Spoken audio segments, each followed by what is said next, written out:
menurut pengalaman dari teman-teman yang berdakwah itu bermacam-macam cara sebetulnya. Jadi tidak cuman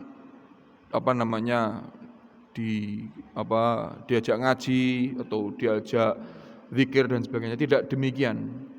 Kadang-kadang didekati, didoakan, terus disapa dengan baik, itu malah meluluhkan hati orang yang yang pertama kenal Islam tadi.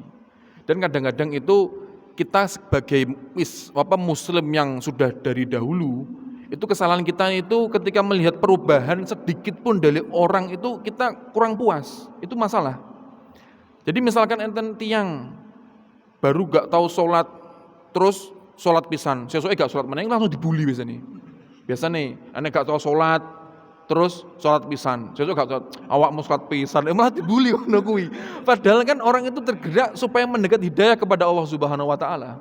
Orang itu kadang-kadang baca salah, langsung awakmu sengene ini loh. Kadang tidak terasa lisan itu mudah untuk menyalah-nyalahkan. Loh ini gitu, harap supaya kita ini menjaga seperti itu.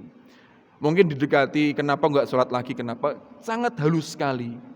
Bahkan ya seperti tadi, jadi permasalahan yang menyinggung hati mereka itu dijauhi oleh para wali songo.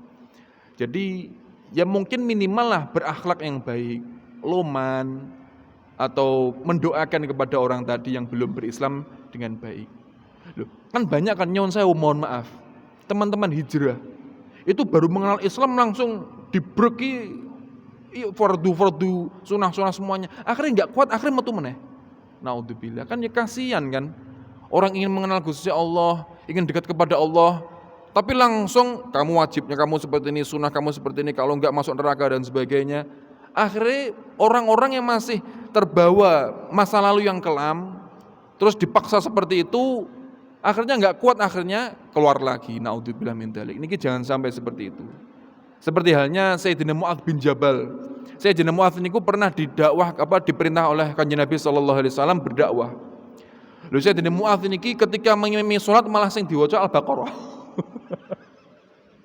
2,5 juz. Ya Allah. Padahal kan bayangannya kan wah ini mendakwakan Islam. Ini mengagungkan Islam. Ternyata ketika melihat seperti itu, kata Kanjeng Nabi, "Wahai Mu'adz, apakah kamu ingin membuat fitnah Islam?" Malah ditegur oleh Kanjeng Nabi sallallahu alaihi wasallam. Padahal Sayyidina Mu'adz niki kata Kanjeng Nabi orang yang paling mengerti masalah fikih. Sayyidina Mu'adz niku sahabat yang pilihan dari Kanjeng Nabi. Tapi ketika melihat kesalahan juga ditegur kepada Kanjeng Nabi.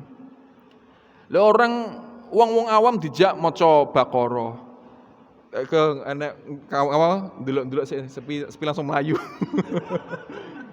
Harus proses, harus mendoakan, tidak bisa langsung. Orang itu harus perlahan-lahan. Dan ini tugas kita sebagai orang-orang yang sudah muslim sejak dahulu seperti itu. Jadi tidak bisa langsung menghakimi orang ini seperti ini mboten saged. Kita juga tidak bisa orang ini mungkin kita kan penutup usia kita dan penutup usia orang kan kita tidak ada yang tahu. Seakan-akan melihat orang tidak pernah sholat, ahli neraka iki. Terus anak wong ahli ibadah, aku ya ahli. Kita kan tidak tahu, wallahu a'lam.